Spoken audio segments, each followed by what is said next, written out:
Assalamualaikum warahmatullahi wabarakatuh. Kembali lagi di Pupu Channel. Kali ini kita akan membahas trik cepat menentukan gagasan utama ataupun ide pokok pada paragraf. Simak terus dan tetap stay tune.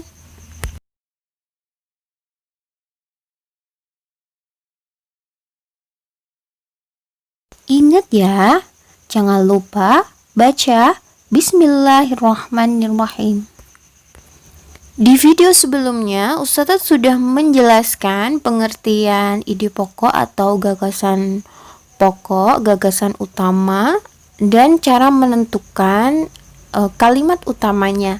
Nah, kali ini Ustazah akan memberikan cara atau trik cepat untuk menentukan ide pokok suatu paragraf ataupun gagasan pokok. Sama aja ya, apa itu ide pokok dan gagasan pokok itu sebenarnya sama. Nah, apa saja itu? Ustazah akan singkat trik cepatnya dengan kata A, B, C. A itu ide pokok ada di awal paragraf, B ada di bagian akhir paragraf, kemudian C itu campuran, alias ide pokok ada di awal dan di akhir paragraf. Nah, bagaimana cara itu dengan cepat, bisa cepat? Kalau di awal paragraf itu biasanya ada kata kunci yang diulang di kalimat satu dan kalimat kedua dalam sebuah paragraf. Jadi kalian harus perhatikan kalimat pertama ya, atau kata yang diulang retensinya di kalimat pertama dan kalimat kedua. Nah, kalau itu memang ada pengulangan kata ya di kalimat pertama dan kalimat kedua, maka itu menandakan bahwa kata tersebut menjadi sebuah ide pokok suatu paragraf. Ciri kedua adalah jika ada kata hubung atau kata konjungsi di kalimat kedua. Misalnya seperti itu, tersebut. Jadi kata itu menunjukkan kata yang menghubungkan, ada hubungan di kalimat pertama. Nah, dari sini apakah kalian sudah paham untuk yang ide pokok di awal paragraf?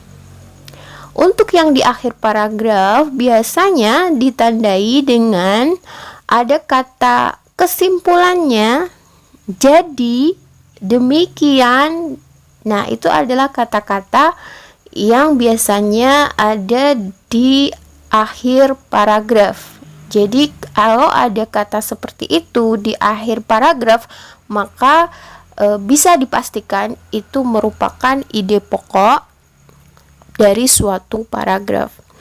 Tapi kalau kalian menemui ciri-ciri kedua-duanya dari awal ide pokok di awal paragraf maupun di akhir paragraf, maka itu menandakan bahwa paragraf itu masuk kepada paragraf campuran, di mana ide pokoknya ada di awal paragraf dan di akhir paragraf ya.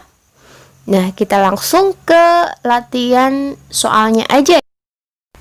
Latihan soal pertama, kita lihat di kalimat awal dan kalimat kedua. Jadi kita fokus di kalimat awal dan kalimat kedua. Di situ ada pengulangan kata, yaitu sampah plastik ya. Nah, kita lihat di kalimat akhirnya. Di kalimat akhirnya tidak ada konjungsi oleh karena itu, demikian, dan sebagainya. Jadi jelas itu ada di awal paragraf. Ide pokok ada di awal.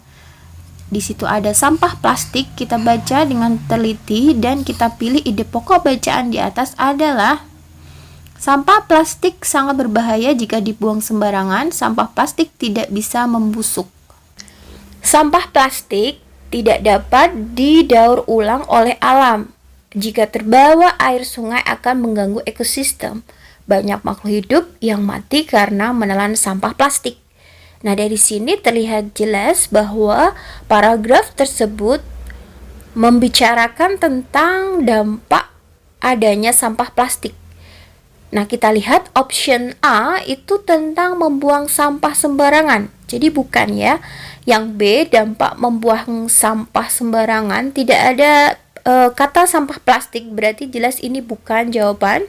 Yang C, dampak membuang sampah plastik secara sembarangan. Nah, ini sangat cocok dengan paragraf yang ada di soal tersebut ya. Sedangkan yang D, sampah plastik tidak dapat didaur ulang oleh alam. Nah, sampah plastik tidak dapat didaur oleh alam itu hanya menggambarkan satu kalimat saja atau tidak menggambarkan semua yang ada di paragraf tersebut.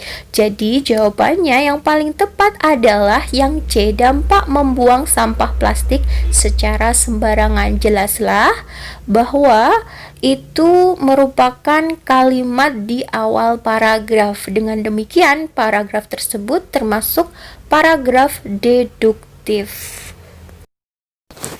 Untuk soal berikutnya, coba dibaca paragraf tersebut. Kita lihat pada kalimat pertama itu adakah kata yang diulang di kalimat kedua? Ternyata tidak ada ya. Ini membicarakan tentang pengumpul perangko atau filatelis. Kita lihat di kalimat terakhir. Di situ ada kata mengumpulkan perangko dan benda pos lainnya agaknya mulai ditinggalkan orang. Jadi di kalimat pertama dan kalimat akhir itu sama-sama memandang bahwa filatelis atau pengumpul perangko itu adalah hobi yang kuno. Nah, terkadang ide pokok itu tidak tersurat tapi tersirat. Apa itu? Kalau tersurat ada jelas di kalimat di dalam paragraf tersebut, tapi kalau tersirat itu ada di dalam isi daripada paragraf tersebut. Kita harus membacanya dengan seksama dan menyimpulkannya ide pokok dari paragraf tersebut. Nah, paragraf yang seperti ini kita harus baca dengan seksama karena pada paragraf itu kalimat utamanya atau ide pokoknya merupakan paragraf yang tersirat, bukan tersurat. Dari bacaan tersebut, di situ terlihat filatelis dan pengumpul perangko yang mulai ditinggalkan. Kita lihat optionnya A, hobi orang masa sekarang. Tidak ya, tidak ada membahas tentang hobi orang masa sekarang. B, anggapan filatelis itu kuno. Nah, ini mungkin jawaban yang benar. Kita lihat yang C, banyak pilihan untuk menikmati hobi dan hiburan ya. Tapi itu hanya menggambarkan pada kalimat kedua dalam paragraf itu. Kemudian yang D, jenis-jenis hobi. Nah, ini kita membahas di kalimat awal dan kalimat akhir tidak membahas jenis hobi. Jadi ide pokok pada bacaan tersebut adalah anggapan filatelis itu kuno. Nah, dari sini terlihat bahwa kalimat utama ada di awal paragraf dan di akhir paragraf. Maka paragraf ini disebut paragraf campuran atau jenis C. Juga disebut sebagai paragraf deduktif induktif.